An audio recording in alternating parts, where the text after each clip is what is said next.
कङ्ग्रेसबाट शहीद र इतिहास निर्माता नेताहरू। पार्टी प्रतिबन्धकै अवस्थामा नेपाली कङ्ग्रेसका कतिपय होनहार नेताहरू शहीद हुनुभयो वा दुःखद मृत्युका कारणले पार्टीलाई अपूरणीय क्षति भयो।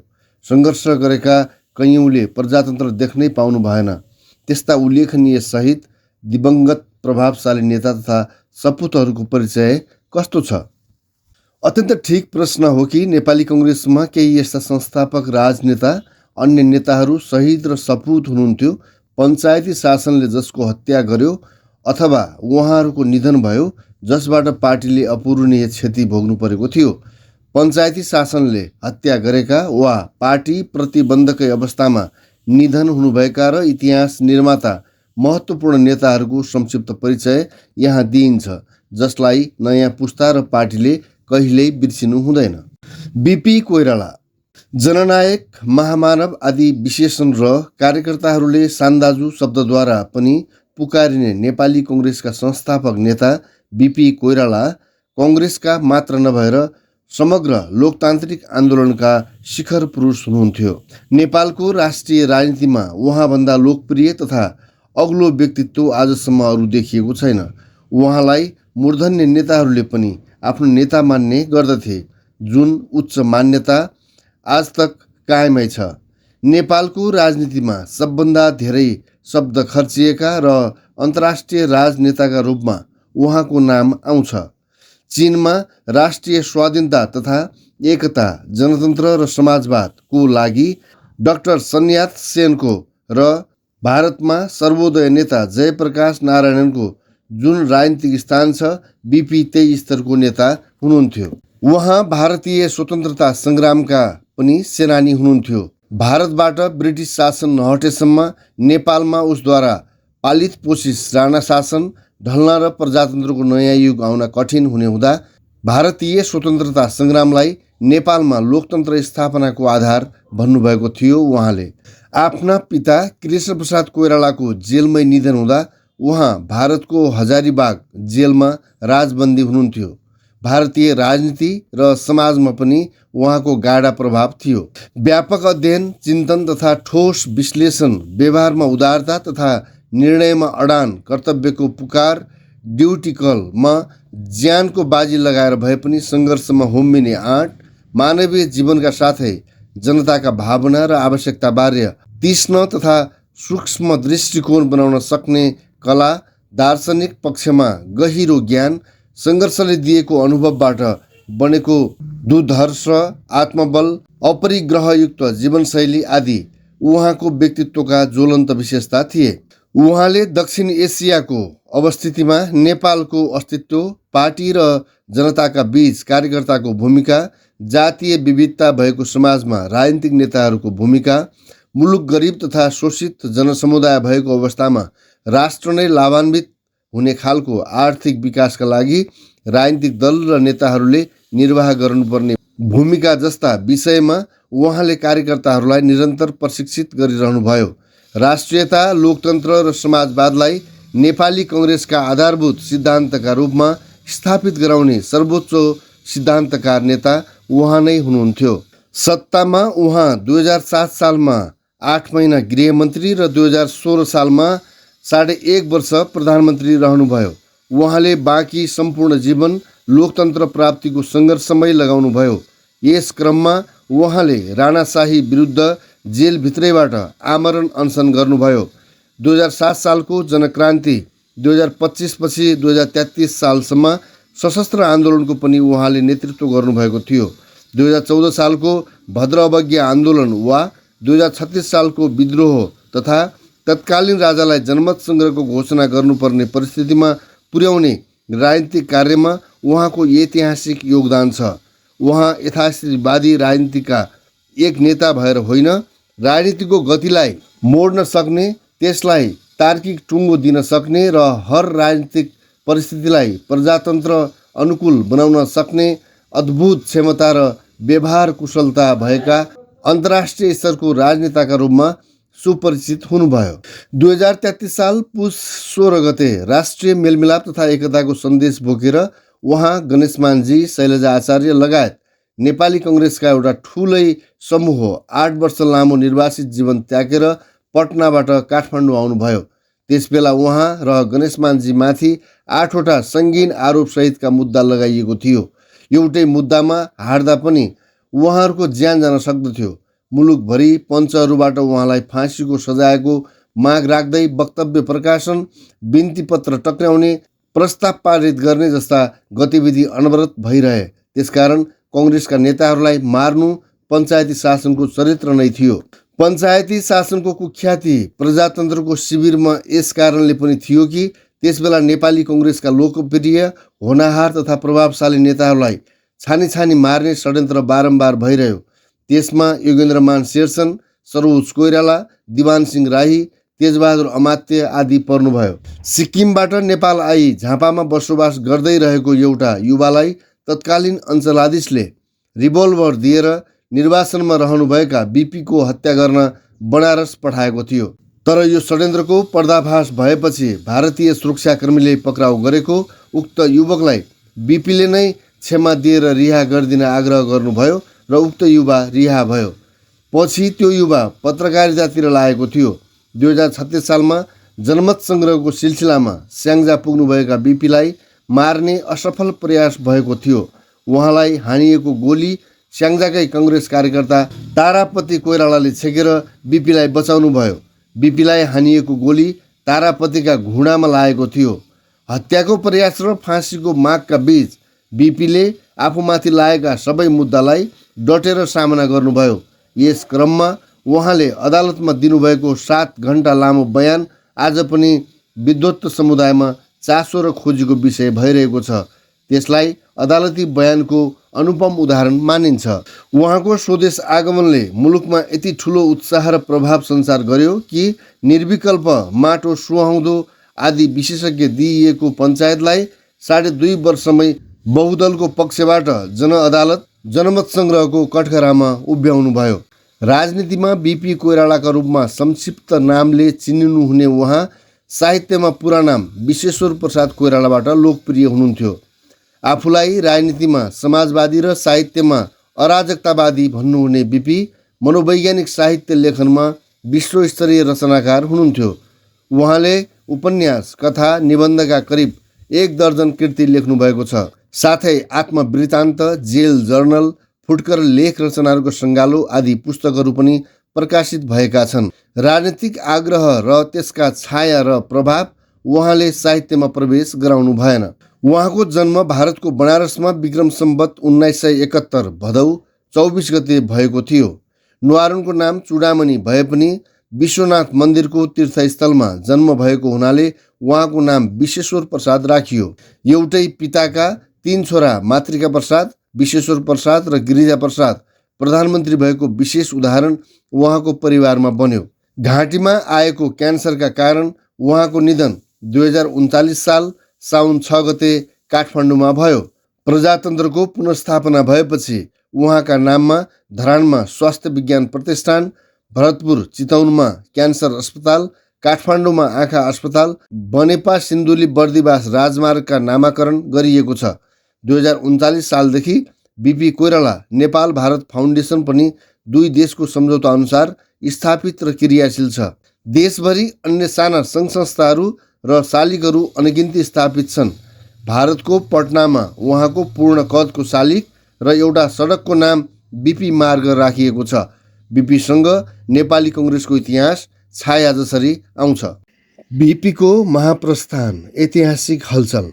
7 साउन 2039 जननायक बीपी कोइरालाको शव यात्रा आफैमा ऐतिहासिक, हलचलकारी घटना तथा बिरलै हुने मानव जमघट थियो। आफूलाई लागेको घाँटीको क्यान्सर रोगले च्याप्दै लगेपछि बीपीले 2038 साल जेठ 8 गते एक वक्तव्य दिनुभयो। म अब दिल्ली जाँदैछु इलाजको निम्ति। हुनसक्छ मलाई बाहिर पनि जान परोस्। चाँडै फर्किन्छु कि कुन अवस्थामा फर्किन्छु त्यो मलाई थाहा छैन। म तपाईँहरूसँग अहिलेको लागि बिदा लिएर जाँदैछु। मैले भन्ने कुरा 5 वर्षदेखि र त्योभन्दा पहिलेको अवस्थामा पनि धेरै भनिसकेको छु। विशेष गरेर जब हामी हिन्दुस्तानबाट फर्कियौँ त्यसपछि पनि भन्दै आएको छु। त्यसो हुनाले त्यो नै मेरो मार्गदर्शन हो। उहाँ इलाज र केही उपचार गरेर स्वदेश फर्किनुभयो। यसै बीचमा 2038 मङ्सिर 16 गतेदेखि 2039 जेठ 8 गतेसम्म उहाँले आफ्नो चर्चित आत्मवृत्तान्त वरिष्ठ अधिवक्ता गणेशराज शर्मालाई रेकर्ड गराउनुभयो। उहाँलाई बिमारले फेरि च्याप्न थालेपछि 2039 साल असार 11 गते वीर अस्पतालको आइसियुमा भर्ना गरियो र त्यहाँका चिकित्सकहरूको सल्लाहमा उहाँलाई असार 27 गते ब्याङ्ककको अस्पतालमा उपचारार्थ लगियो। उहाँको आवाज आउन क्रमशः छोड्दै गएको थियो। उहाँ सासले मात्रै बोल्नुहुन्थ्यो, जो प्राय बुझिँदैन थियो। आफ्नो मृत्यु टाढा छैन भन्ने यकिन भएपछि उहाँले भाइ गिरिजाबाबुलाई एक दिन भन्नुभएछ, अब म उपचार गरेर बाँच्ने होइन, म स्वदेशमै मर्न चाहन्छु, यहाँबाट मलाई लगिहाल। 2039 साल साउन 6 गते भेन्टिलेटरमा अक्सिजनसहित उहाँलाई बेहोस अवस्थामा अपराह्न 6 बजे काठमाडौँ ल्याइ पुर्याइयो। त्रिभुवन अन्तर्राष्ट्रिय विमानस्थलमा उहाँको दर्शन गर्न पुगेका हजारौँ कार्यकर्ताहरूले उहाँलाई स्टेसनमा देख्न मात्र पाए। दर्शनार्थीहरूको ठुलो भिड थियो।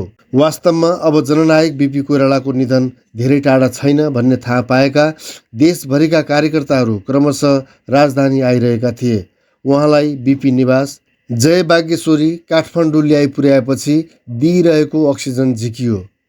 उहाँको अब निधन भएको काँपेको स्वरमा डाक्टरहरू डाक्टर रामवरण यादव र डाक्टर सुन्दरमणि दीक्षितले गिरिजाबाबुलाई सुनाए। उहाँका परिवारका सदस्यहरू स्वयं गिरिजाबाबु समेत अब के गर्ने भन्ने निर्णय लिन पत्नी सुशीला कोइराला बस्नुभएको कोठामा जम्मा भए। धर्मपत्नी सुशीलाले यति मात्र भन्नुभयो, तिमीहरू आफै जानिब काट्छौ, गिरिजाबाबु हुनुहुन्छ, जे गर्ने हो गिरिजाबाबुलाई सोधेर गर, तिमीहरूले जे गर्छौ मलाई स्वीकार्य छ। प्राङ्गणमा जम्मा भएका मानव सागर समक्ष निधनको खबर सुनाउनै पर्ने, तर कसले? अन्ततः गिरिजाबाबुले बार्दलीबाट ठुलो स्वरले भन्नुभयो, शान्दाजु अब हामी बीच हुनुहुन्न। यति भनेपछि अवरुद्ध गलाका बीच एकछिन रोएपछि उहाँले भन्नुभयो, उहाँको पार्थिव शरीर अहिले 8 बजे तल हलमा राखिनेछ। भोलि दिउँसो ठिक 3 बजे शव यात्रा सुरु हुनेछ। शव यात्रा र नगर परिक्रमापछि साँझ 7 बजे उहाँको अन्तिम संस्कार हुनेछ।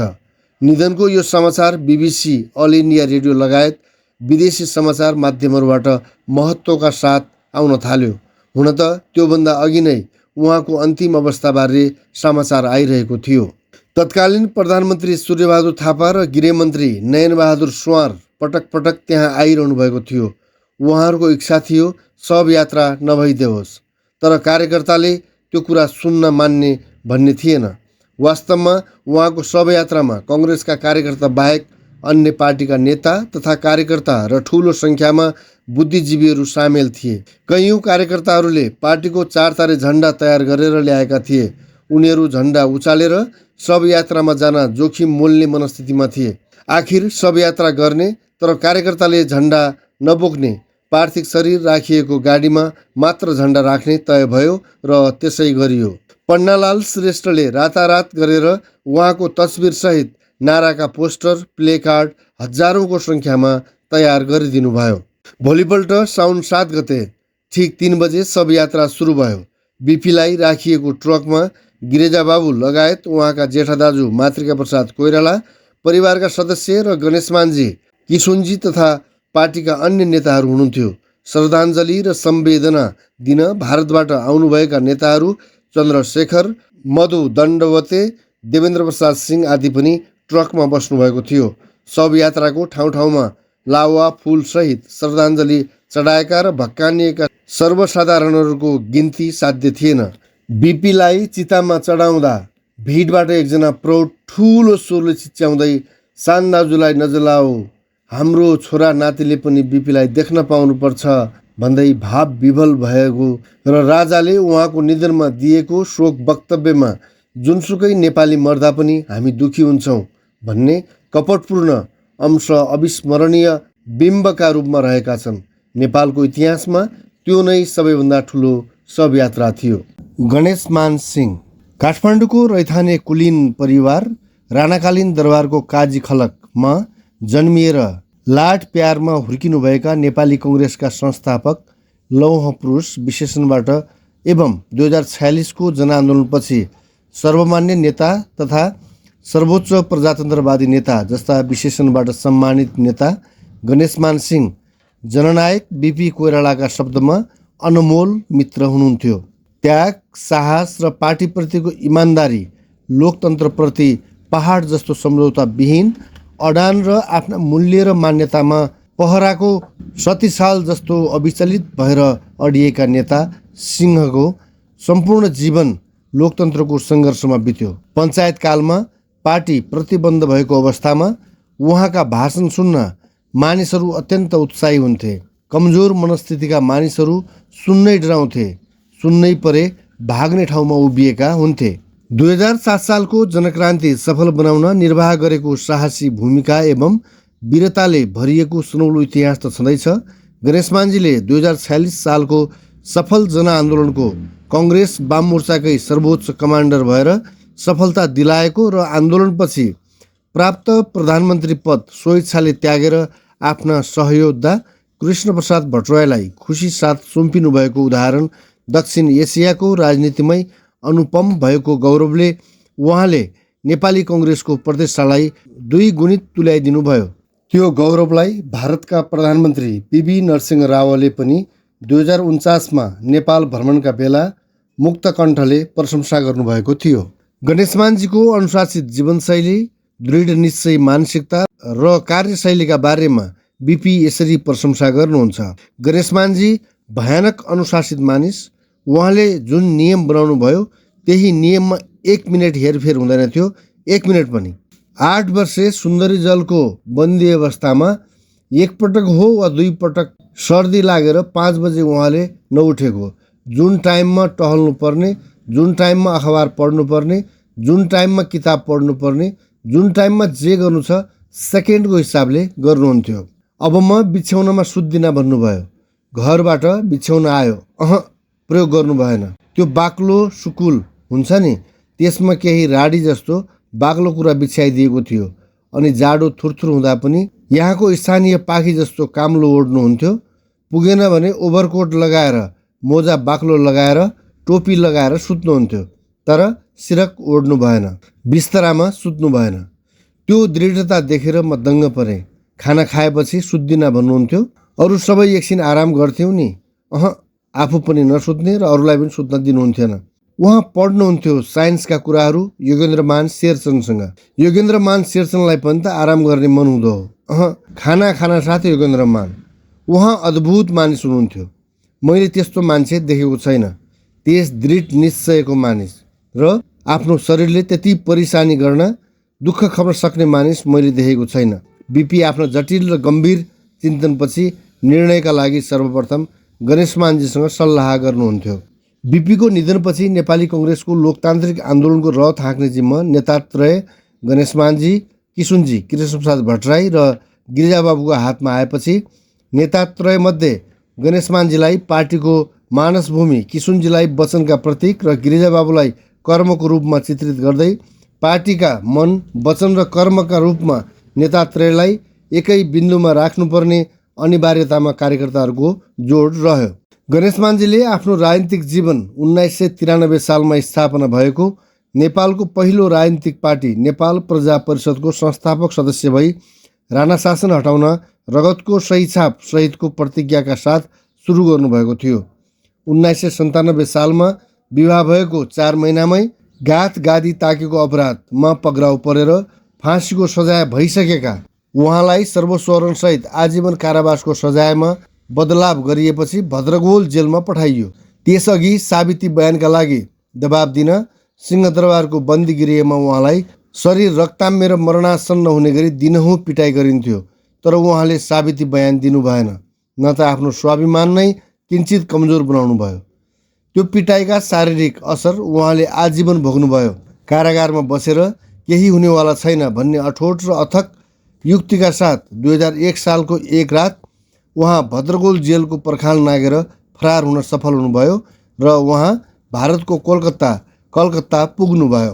तन्नेरी गणेशमानजी जेलबाट निस्केर भारत जानु अघि नै राणा हटाऊ आन्दोलनको एक चर्चित नायक बनिसक्नु भएको थियो। उहाँ फरार भएपछि राणा शासकले गोरखापत्रमा एउटा इस्तिहार छपायो।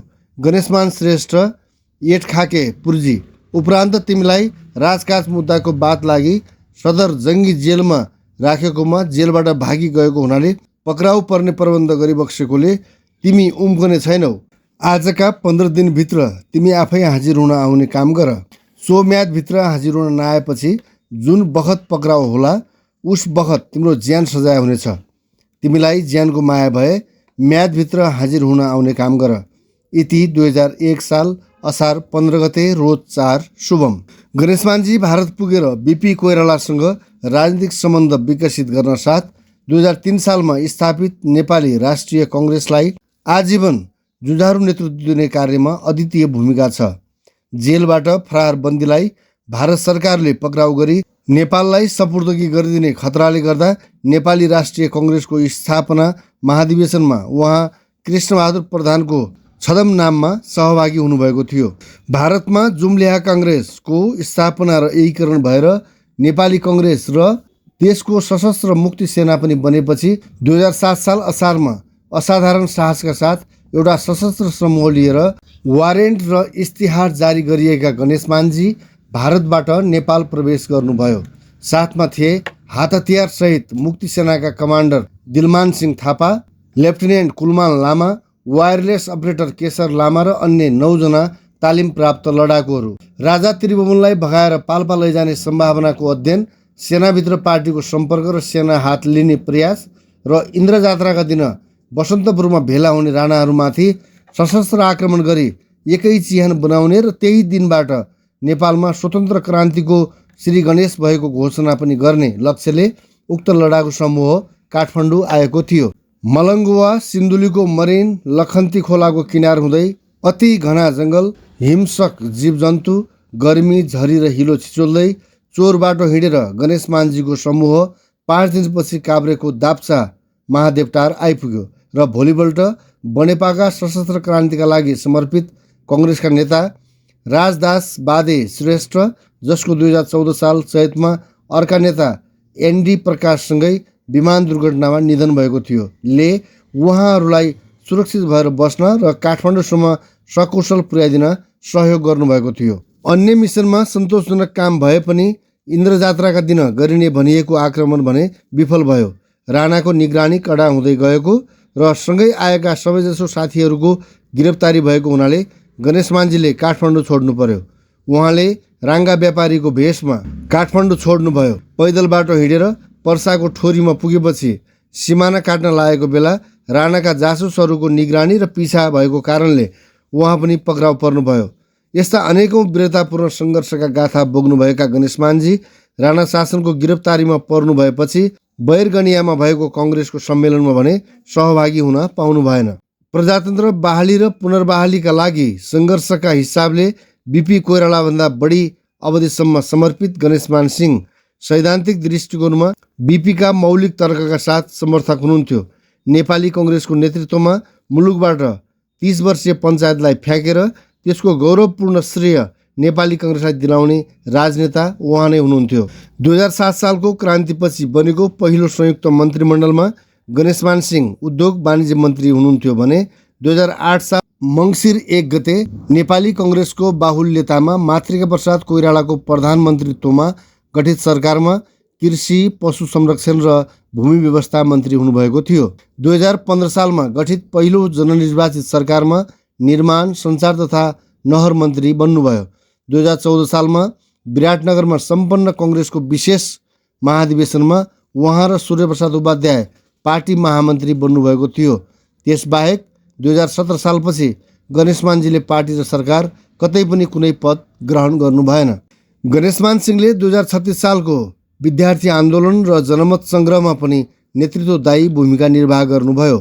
बिपीको निधनपछि कङ्ग्रेसका सर्वोच्च नेताका रूपमा उहाँले 2042 सालको सत्याग्रह आन्दोलन आरम्भ गर्नुभएको थियो। उहाँको जन्म विक्रम सम्वत 1971 साल कार्तिक 24 गते भएको थियो। किशोर अवस्थामा हिराकाजीको नामबाट आफ्नो टोलमा परिचित उहाँ 2001 सालमा जेलबाट फरार भई भारत निर्वासनमा पुगेपछि राणाका जासुसको पिछाबाट सुरक्षित रहन 2004 सालसम्म कृष्णबहादुर प्रधानको छदम नामबाट पार्टीमा क्रियाशील रहनुभयो। काठमाडौँको जेलबाट भागेपछि पाइलट बन्ने इच्छाबाट निर्देशित भएर गणेशमानजी सर्वप्रथम हवाई सेनामा भर्ना हुन कलकत्ताबाट लाहोर वर्तमान पाकिस्तान पुग्नुभएको थियो। सबै योग्यता पुगे पनि उहाँको उचाइ नपुगेपछि हवाई जहाजको पाइलट होइन, पाइलटको पछाडि बसेर हतियार चलाउने गनर मात्र बन्न दिइने भएपछि लाहोर र बेङ्गलोरका ती प्रयासलाई तालिम चल्दा चल्दै छोडेर राजनीतितिरै फर्किनु भएको इतिहास पनि उहाँसँग छ। गणेशमानजी पहिलेदेखि नै महिलाहरूलाई विशेष आदर गर्ने, राजनीतिमा जतिसुकै कडा स्वभाव देखाए पनि मानवीय करुणा र उदारता भएका निश्चल र दानशील स्वभाव थियो उहाँमा। उहाँका हर विशेषता, गतिविधि र अठोटका अडानले नेपाली कङ्ग्रेसलाई त गौरवमय बनायो नै, नेपालको लोकतान्त्रिक आन्दोलनलाई पनि उत्तिकै सार्थक र सफल बनायो। उहाँ प्रजातन्त्रवादी र वामपन्थी दुवै पक्षमा अत्यन्त आदरणीय राजनेताका रूपमा इतिहासमा आफ्नो फराकिलो स्थान बनाउन सफल हुनुभयो। सुवर्ण शमशेर नेपालको लोकतान्त्रिक आन्दोलन र नेपाली कङ्ग्रेसको सङ्घर्षको इतिहासमा सुवर्ण शमशेरको अद्वितीय स्थान छ। राजनीतिक क्षेत्रमा लोकतान्त्रिक आन्दोलनको लागि मात्र होइन, नेपालमा आधुनिक अर्थतन्त्रको विकास गर्ने र संस्थागत प्रक्रियाबाट त्यसलाई गति दिने काममा सुवर्णजीको अतुलनीय देन छ। भीम शमशेरका दुई छोरा पदम शमशेर र हिरण्य शमशेर मध्ये हिरण्यका छोरा कल्कीवाला जनरल सम्भ्रान्त कुलमा जन्मेका कवि शिरोमणि लेखनाथ पौडेलले ट्युसन पढाएका, प्रजातन्त्र र आमूल परिवर्तनको लागि समर्पित भएका सुवर्णले कङ्ग्रेसका हर आन्दोलनलाई निष्ठापूर्वक नेतृत्व दिनुभयो। नेपाली अर्थतन्त्रमा विकासको जग हाल्नुभयो। पार्टीको समाजवादी विचारधारालाई समर्पित भएर अगाडि बढाउँदै समाजवादी समाजको स्थापनामा अद्वितीय योगदान पुर्याउनुभयो। विक्रम सम्वत 1995 सालमा राणा शासकभित्रै वर्गीकरण गरेर ABC क्लास छुट्याउने र C क्लासका राणाहरूलाई चारभन्ज्याङ बाहिर धपाइएपछि आक्रोशित एक थरी राणाहरू दबिएर रहे। तर पनि क श्रेणीका राणाहरूबीच हिरण्य प्रिय नै हुनुहुन्थ्यो। उहाँलाई पदम शमशेर र मोहन शमशेरले हिरा भनी बोलाउँथे।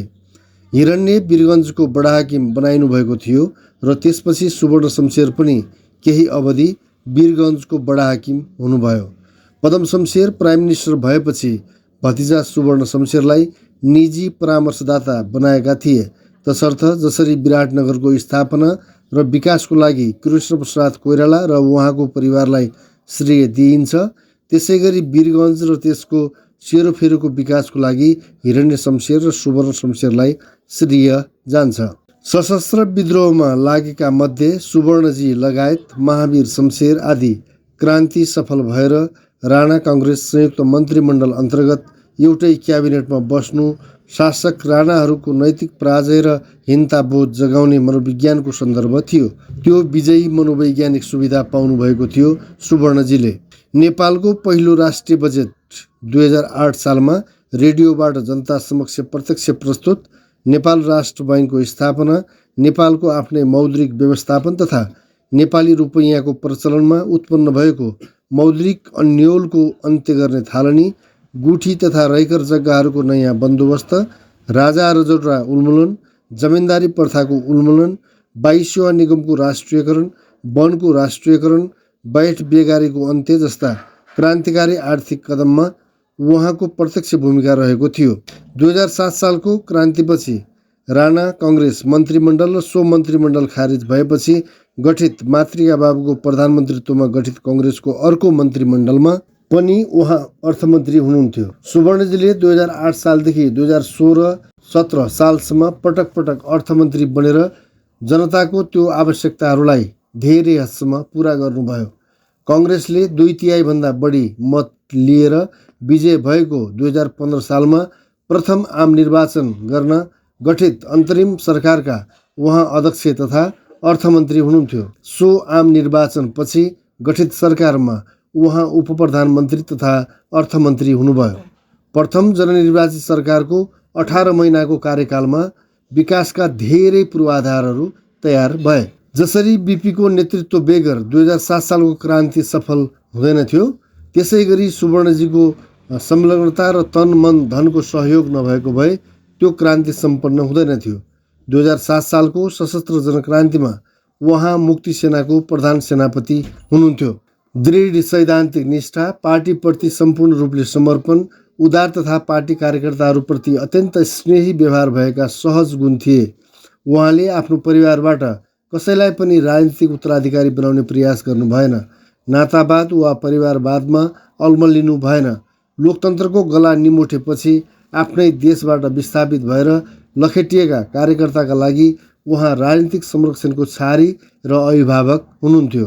पञ्चायतकालमा पार्टीहरू प्रतिबन्धित भएको अवस्थामा परशुनारायण चौधरी, सुन्दरराज चालिसे, काशीनाथ गौतम, शशि शमशेर लगायतले कलकत्तामा रहेका सुवर्णलाई नेपालको आन्तरिक स्थितिबारे मिहिन रूपमा पत्र मार्फत निरन्तर जानकारी गराइरहेको तथ्य सुवर्ण शमशेर र अप्रकाशित दस्तावेज विक्रम सम्वत 2017-2034 सप्रमाण देखिन्छ।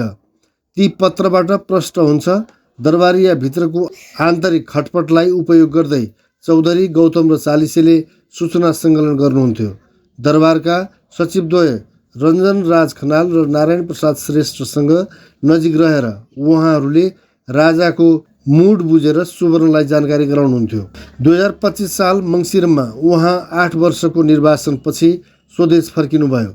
2033 सालमा बिपी गणेशमान सिंह तथा नेता कार्यकर्ताहरू राष्ट्रिय मेलमिलाप तथा एकताको वक्तव्यसहित स्वदेश फर्किएको बेलामा सुवर्णजी बिमारी हुनुहुन्थ्यो। 2014 सालमा बिपी उपचारार्थ विदेश जाने क्रममा कलकत्ता पुग्दा सुवर्णजी निकै कमजोर भइसक्नु भएको थियो। त्यसै बेला उहाँले आफ्नो जिम्मामा रहेको कार्यवाहक सभापति पद बिपीमै फिर्ता दिनुभयो।